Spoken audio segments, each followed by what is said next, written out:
Hello बच्चों, let's read this question. If NC8 is equal to NC2 find NC2। तो हमें यहाँ से NC2 की वैल्यू बतानी है, क्या होगी। स्टार्ट कर लेते हैं हमारे की कॉन्सेप्ट से। तो देखो की कॉन्सेप्ट क्या हो जाएगा। हम जानते हैं कि NCR का फॉर्मूला होता है n फैक्टोरियल अपॉन में n माइनस आर का फैक्टोरियल मल्टीप्लाई में r फैक्टोरियल। ठीक है, तो अब देखो जो हमें दिया है वो लिख लेते हैं। NC8 इज इक्वल टू है NC2।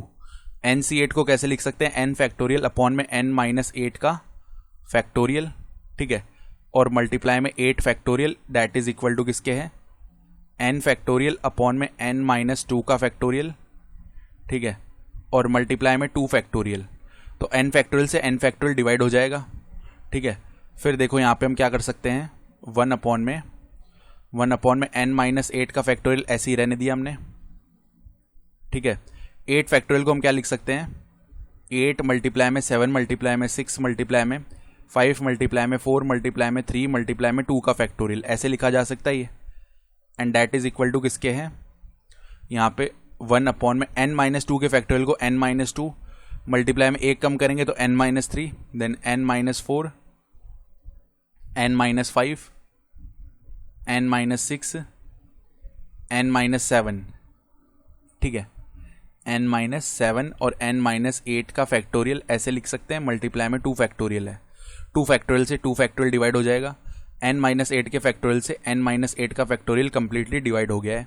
ठीक है, तो अब देखो इस तरफ लेके आते हैं सभी टर्म्स को। तो n माइनस 2 मल्टीप्लाई में n माइनस 3 मल्टीप्लाई में n माइनस 4 मल्टीप्लाई में n माइनस 5 मल्टीप्लाई में n माइनस 6 मल्टीप्लाई में n minus 7 that is equal to किसके आ जाएगा, यहाँ पे ये आ जाएगा हमारे पास में।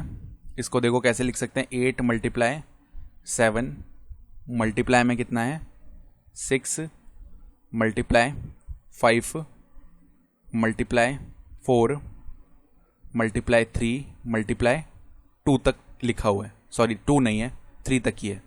तो यहाँ पर देखो कितने टर्म्स है, 1 2 3 4 5 6 और यहाँ पर भी टोटल 6 ही बन रहे हैं। तो अगर हम n का वैल्यू कितना रख दें, ध्यान से देखो, अब n का वैल्यू हम रख दें, यहाँ पे बोला जाए n का वैल्यू अगर हम रख दें 10।